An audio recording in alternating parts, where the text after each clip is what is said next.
வாரில் சீஸ்ஃபயர் சொல்லி இன்னும் 48 மணி நேரம் கூட ஆகலை. அதுக்குள்ளேயும் இஸ்ரேலி வந்து இன்றைக்கி வந்து லெபனான் மேலே ஒரு தாக்குதல் நடத்தியிருக்காங்க. அந்த தாக்குதலில் 152 பேர் வந்து கன்ஃபார்ம் டெட் அப்படின்னு அனௌன்ஸ் பண்ணியிருக்காங்க. லெபனான் வந்து கண்டினியூஸாக இஸ்ரேலோட மிசைல்ஸு மற்ற தாக்குதலுக்கு உள்ளாயிருக்காங்க. அங்கே வந்து ஈரான் சப்போர்ட் பண்ணுற ஹெசபுல்லா அப்படிங்கிற ஒரு குரூப் இருக்காங்க. அவங்கள தான் நாங்கள் அட்டாக் பண்ணுவோம், நாங்கள் அவங்கள கண்டினியூஸாக அட்டாக் பண்ணுவோம். இந்த சீஸ்ஃபயரில் வந்து லெபனான் வந்து இன்க்ளூட் ஆகலை அப்படின்னு சொல்லிட்டு இஸ்ரேலி பிரைம் மினிஸ்டர் சொல்லியிருக்காரு.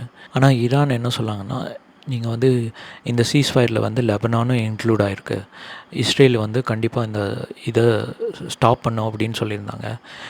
இஸ்ரேலி வந்து அதை கேட்குற மாதிரி இல்லை. அதனால் ஈரான் வந்து ஸ்ட்ரெய்ட் ஆஃப் ஹார்மோஸை மறுபடியும் க்ளோஸ் பண்ணிட்டாங்க. இப்போதைக்கு 1-2 ஷிப் மட்டும்தான் அது வழியே போயிட்டு வருது. ட்ரம்ப் வந்து என்ன அனௌன்ஸ் பண்ணியிருக்காருன்னா, இந்த சீஸ்ஃபயரில் வந்து லெபனான் வந்து இன்க்ளூட் ஆகலை, ஸோ அது வந்து இன்க்ளூட் ஆகலை, ஸோ அதை பற்றி நீங்கள் கவலைப்படாதீங்க அப்படின்னு சொல்லியிருக்காரு. பட் ஈரான் வந்து லெபனானும் இதில் இன்க்ளூட் பண்ணணும், இல்லாட்டி நாங்கள் வந்து கண்டினியூஸாக நாங்கள் அட்டாக் பண்ணுவோம், ஸ்ட்ரெயிட்டாக ஹார்மோஸை வந்து க்ளோஸ் பண்ணிடுவோன்னு சொல்லிட்டு அவங்க ஆல்ரெடி வந்து க்ளோஸ் பண்ண ஆரம்பிச்சிட்டாங்க. ட்ரம்ப் வந்து மறுபடியும் ஒரு சாயங்காலம் ஒரு போஸ்ட் போட்டிருந்தார். அதில் வந்து இவங்க வந்து ஃபுல்லாக ரியல் அக்ரிமெண்ட்டுக்கு வரலன்னா நாங்கள் வந்து இன்னும் shooting starts figure and figure, அவங்க வந்து நோ நியூக்ளியர் வெப்பன் இது பண்ணோம் அப்படின்னு சொல்லியிருந்தாங்க.